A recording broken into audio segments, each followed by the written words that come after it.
भाभी ने जब अपनी नंद पर गलत इल्जाम लगाया तब खुद की बेटी पर आन पड़ी तो भाभी भी रो पड़ी। आज भैया घर आने के बाद मैं उनके कमरे में आकर झांकने लगी। भाभी हमेशा की तरह शीशे के सामने खड़ी खुद को देख रही थी। उनको देखकर मुझको भी इच्छा हुई कि मैं भी इतनी खूबसूरत लगूं। मैं दुबली पतली और सांवली रंगत की मालकिन थी, जबकि मेरी भाभी गोरी चिट्टी थी और उनका चेहरा भी एकदम गोल मटोल लगता था। मेरी इच्छा होती काश मैं भी इतनी खूबसूरत होती। एक दिन मैं यूं ही भाभी को हसत भरी निगाहों से देख रही थी कि उनकी नज़र मेरे चेहरे पर पड़ी। भाभी मुझे कहने लगी, अरे यहाँ क्यों खड़ी हो, अंदर आ जाओ। क्या तुम्हें मेकअप करने का शौक है? भाभी पढ़ी लिखी थी। मैंने भाभी से पूछा, भाभी आप इतनी खूबसूरत और सेहतमंद कैसे हुई? मेरी शक्ल देखिए, मैं कितनी सूखी सूखी हूँ। मुझे भी कुछ बताइए, मैं भी आप जैसी बनना चाहती हूँ। अच्छा, तुम मुझ जैसी होना चाहती हो? भाभी ने मेरी आंखों में देखकर कहा। उनमें एक अजीब सी चमक थी। मुझे लगा जैसे मेरी बेइज्जती करेगी। भाभी मुझे अपने कमरे में ले गई और ऐसा नहीं हुआ, वह उठी और अलमारी से एक काले रंग का बैग निकाला। उसमें तरह तरह की चीज़ें पड़ी हुई थी, जिसमें एक क्रीम लोशन और एक गोले को पत्ता भी था। पीले रंग के एक बड़े बड़े कैप्सूल थे। भाभी ने मेरी तरफ एक पत्ता बढ़ाते हुए कहा, लो, इन्हें सुबह शाम दूध के साथ खा लेना। इससे तुम्हारी फिगर भी अच्छा हो जाएगा और तुम खूबसूरत हो जाओगी। और भाभी ने मुझे ये कैप्सूल देते हुए कहा, तुम इसके बारे में किसी को नहीं बताना। मैं उन्हें उल्ट पुल्ट कर देखने लगी और कमरे से बाहर जाने लगी। तभी भाभी ने मुझे रोक लिया और बोली, सुनो, इन कैप्सूल के बारे में भी कभी किसी को मत बताना। मैंने ये सिर्फ तुम्हें दिया है। भाभी की इस बात ने मुझे काफ़ी खास महसूस करवा दिया। मैंने कमरे में आकर कैप्सूल छुपा कर रखने लगी। अब मैं रोजाना सुबह शाम दूध के साथ एक कैप्सूल जरूर खाती। इस बात को अब 1 महीना ही हुआ था कि मेरे शरीर में बहुत सारी तब्दीलियां आने लगी। उससे मुझे बहुत परेशानी होने लगी। मैंने मम्मी से इस बात के बारे में बताया। वह तो बोली, मैं तुम्हें डॉक्टर के पास ले जाऊंगी। इस बात का हल वही जानते हैं। अभी हम दोनों डॉक्टर के पास नहीं गए थे। मम्मी का ध्यान तो इस मामले से हट चुका था कि एक दिन मुझे भाभी के कमरे से धीरे धीरे 3-4 आदमियों की आवाज़ आई। मुझे ना जाने क्या सोची। मैं उनसे काफ़ी दोस्ताना रखती थी, इसलिए मैं भाभी के कमरे में चली गई। शायद उनकी कोई सहेली आई होगी, मगर ये देखकर मुझे बड़ी हैरत हुई कि भाभी फ़ोन पर किसी से बातें कर रही थी और उनके चेहरे पर खिलखिला हंसी थी। ऐसे लग रहा था जैसे वे किसी लड़के से बात कर रही हैं। वैसे तो भाभी के कमरे में कोई नहीं जाता, ना तो मम्मी आती, ना ही हम लोग जाते, क्योंकि भैया ने हमें मना कर रखा। उनकी पत्नी हमारे उनके रूम में आने से परेशान हो जाती थी। तभी हम लोग बिल्कुल चौंक में रहते थे। मगर आज भाभी की यह हरकत देखकर मेरा तो दिल टूट गया। मैं वहीं से वापस पलट गई।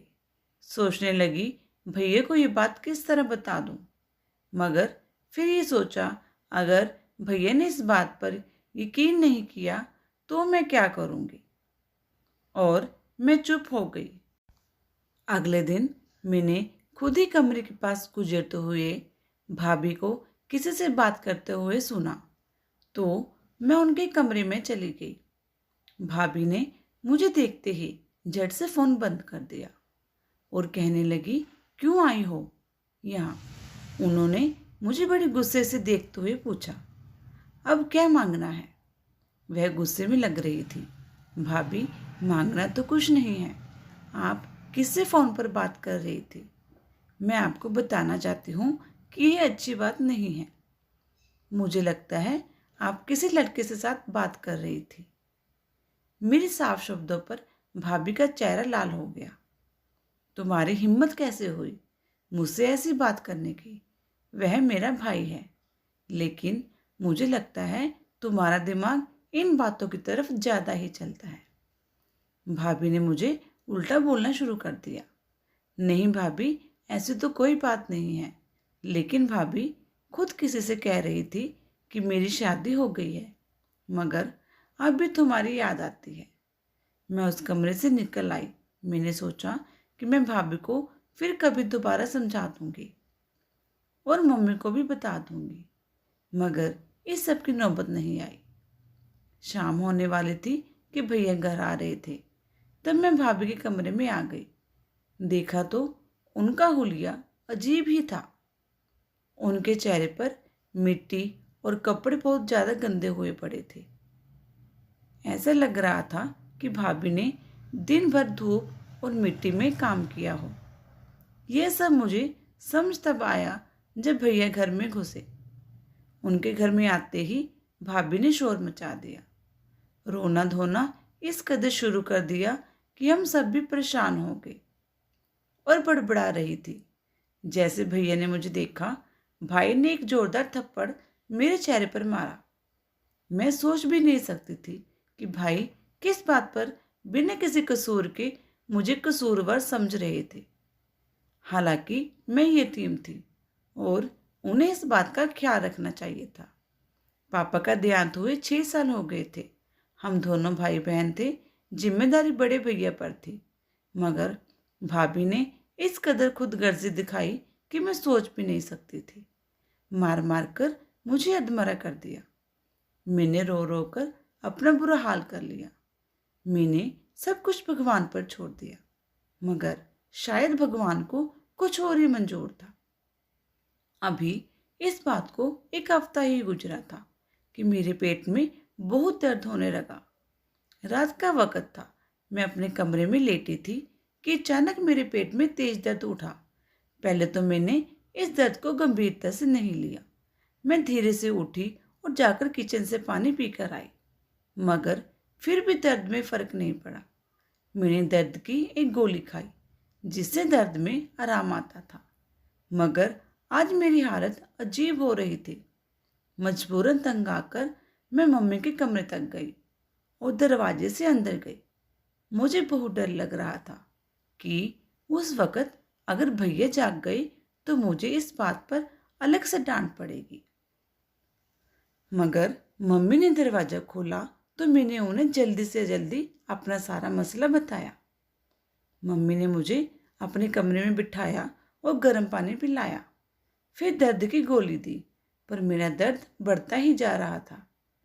इस तरह का दर्द मुझे ज़िंदगी में पहली बार हुआ था।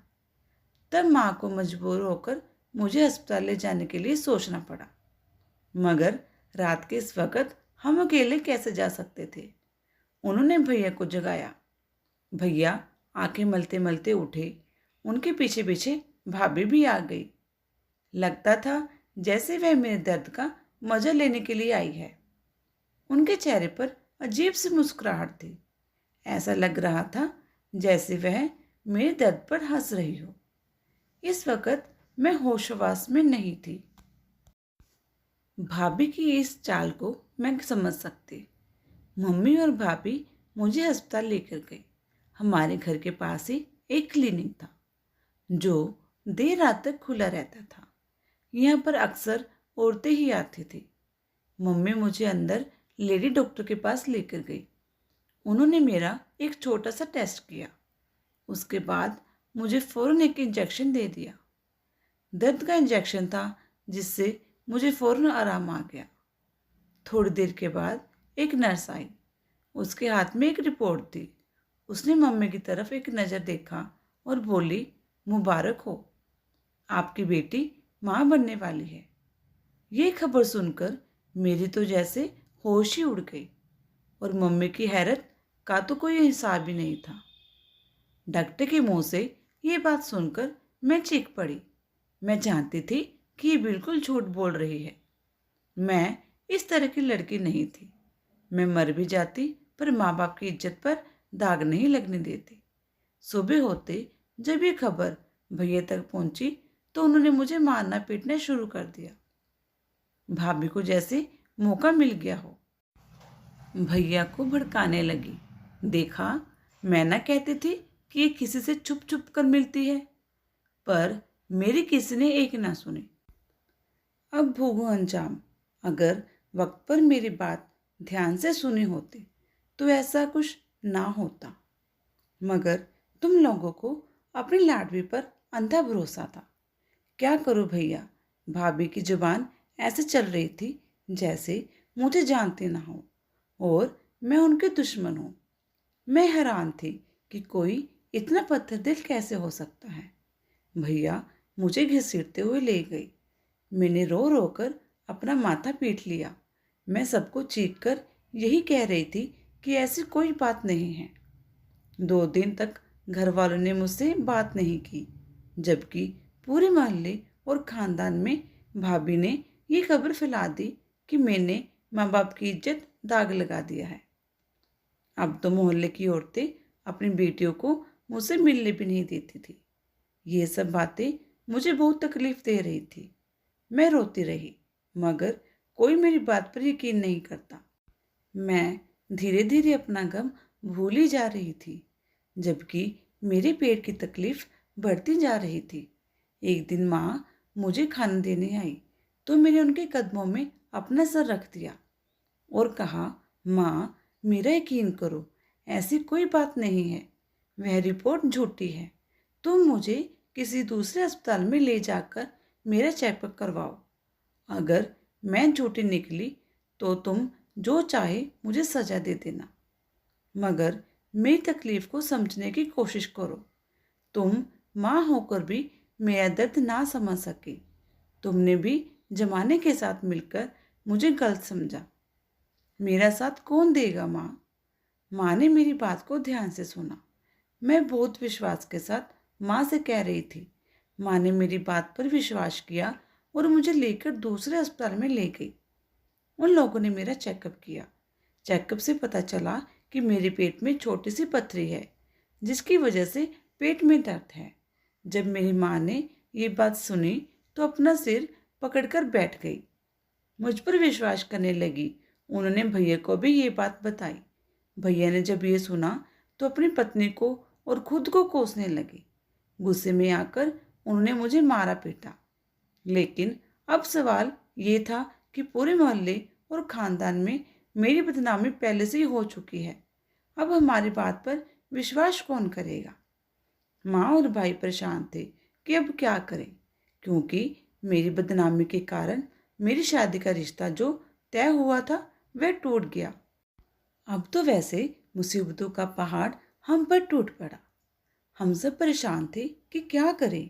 एक दिन हमारे घर में मेरी बड़ी बुआ आई और कहने लगी कि बेटी, मैं जानती हूँ कि लोग तुम्हें गलत समझते हैं, मगर मैं तुम्हारे इस मुश्किल वक्त में साथ देने के लिए तैयार हूँ, बल्कि तुम्हारा हाथ भी मांगने आई हूँ। मेरे बेटे का एक दोस्त है, उसके माता पिता नहीं हैं और वह काफ़ी पैसे वाला है। वह मुझे बिल्कुल अपनी माँ जैसा समझता है। मैं उसी के लिए तेरा रिश्ता मांगने आई हूँ। बस लड़के की कमी को तुम स्वीकार कर लो। वह दिमागी तौर पर थोड़ा नासमझ है। बुआ की बात सुनकर मेरी आंखों में आंसू आ गए और मैं सोचने लगी कि भगवान मुझे किस जन्म की सजा दे रहा है। अब मुझे एक ऐसे लड़के के साथ शादी के बंधन में बंधा जा रहा था जिसे अपने बारे में भी कोई होश नहीं था। मैं अपने आंसू को पीकर रह गई। इस रिश्ते की वजह से लोगों को यकीन हो गया कि मैं गलत थी और मोहल्ले में मुझको लेकर जो बातें हो रही थी वे सही हैं, वरना बुआ की इस पड़ोसी पागल से मेरी शादी क्यों तय होती। बदनामी से बचने के लिए मैंने उस लड़के से शादी कर ली। एक बार जब मैं भैया भाभी से मिलने के लिए उनके घर जा रही थी तो मैंने देखा कुछ लोग भैया के घर के बाहर खड़े थे और आपस में बातें कर रहे थे। मुझे आता देखकर सब शांत हो गए। यह देखकर मैं घबराने लगी और सोचने लगी, भगवान जाने क्या हो गया, और कहीं भैया भाभी को तो नहीं कुछ हो गया। मैं लोगों की भीड़ को चीरती हुई आगे बढ़ी। हमारी गली का हर आदमी एक ही बात कर रहा था, मेरे भाई के बारे में अफसोस किए जा रहा था। मैं जल्दी जल्दी घर के अंदर गई तो भाभी बैठी रो रही थी। उन्होंने रो रो कर अपनी आंखें लाल कर ली थी। मुझे देखकर भाभी खड़ी हुई। मैंने पूछा, भाभी क्या हुआ, आप इस तरह क्यों रो रही हैं? तभी भाभी मेरे पैरों में गिर पड़ी और मुझसे माफ़ी मांगने लगी। प्रिया, मुझे माफ़ कर दो, मैंने तुम्हारे साथ बहुत गलत किया है। मैंने हैरान होकर भाभी से पूछा, आप ऐसा क्यों कह रही हो? भाभी रो रो कर कहने लगी, मुझे मेरे पापों की सज़ा मिली है। भाभी क्या हुआ? मैं भाभी से पूछ रही थी कि तभी दरवाज़ा खोलकर भाई अंदर आ गए। उनके साथ उनकी बेटी सीमा भी थी। भैया ने सीमा को बालों से पकड़ा हुआ था और उसे मारते पीटते कमरे के अंदर ले गए और कमरे को बाहर से बंद कर दिया। भाभी को डांटने लगे, तुमसे एक बेटे की परवरिश नहीं हो सकी। भैया के चिल्लाने पर भी मैं बड़ी डर गई थी। भैया, आखिर हुआ क्या है? आप भाभी को क्यों डांट रहे हो? भाभी ने मेरी बात का जवाब नहीं दिया और कुछ बड़बड़ाते हुए अपने कमरे में चली गई। मैं देखती रह गई।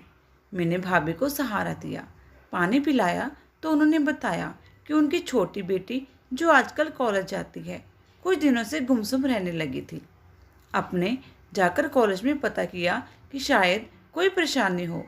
कॉलेज वालों ने बताया कि आपकी बेटी तो कॉलेज आती ही नहीं, उसे कॉलेज आए हुए कई दिन हो गए हैं। ये सुनकर हमारे तो होश उड़ गए। हमने कभी अपने सपने में भी नहीं सोचा था कि बच्चे हमें यूं धोखा देंगे। बेटी के बारे में जानकारी करने पर पता चला कि वे किसी लड़के से मिलने जाती है और भाभी ने सीमा के बारे में मुझे जो कुछ भी बताया, इसे सुनकर मेरे तो होश उड़ गए। जिस तरह मैं बदनाम हुई थी, ठीक उसी तरह भाभी की बेटी के बारे में भी मोहल्ले में बातें होने लगी थी। भाई की हालत देखकर मैं समझ सकती थी, क्योंकि इस हालत से मैं गुजर चुकी थी। मेरे जख्म हरे हो गए, मगर मैंने अपनी भाभी की बेटी के बारे में एक भी गलत शब्द नहीं बोले, बल्कि मैंने उनकी मदद की। सीमा के लिए एक अच्छा लड़का देखकर उसकी शादी करवा दी। दोस्तों, आपको क्या लगता है, रेनू भाभी के साथ सही हुआ या गलत? प्लीज़ आप अपने विचार कमेंट करके ज़रूर शेयर करना और मेरे चैनल को सब्सक्राइब ज़रूर करना। धन्यवाद।